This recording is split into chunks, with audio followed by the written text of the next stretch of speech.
Bucarest, la Balkanique est de nouveau éprise de tango. Cours de danse et milongas fleurissent dans la capitale roumaine, réminiscence des folles années 1930, comme dans ce restaurant mythique du centre-ville, Casa Capșa, où la piste de danse ne désemplit pas.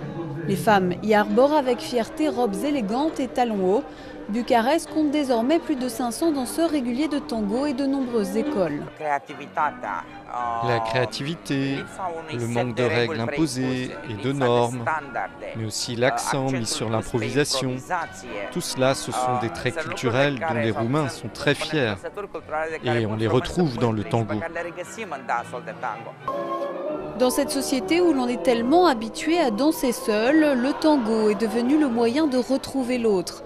Infirmières, graphistes ou garagistes, tous se retrouvent donc pour danser.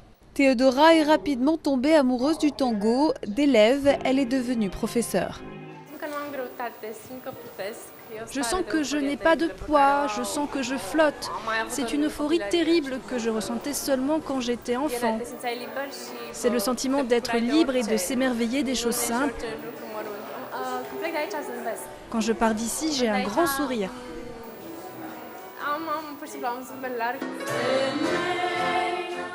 Le tango, la roumaine Oana Catalina Kitsu le chante. Elle a grandi avec ses airs fredonnés par son père. J'ai beaucoup souffert car le tango avait été oublié et personne n'y pensait. J'avais l'impression qu'il était comme un roi détrôné, qui restait seul et abandonné dans un coin. J'ai voulu lui offrir de nouveau le chemin vers la lumière. Une réussite, il y a 2 ans depuis Berlin où elle vit, Oana sortait son CD Bucarest Tango, remettant au goût du jour ses airs oubliés, un travail très apprécié par la critique.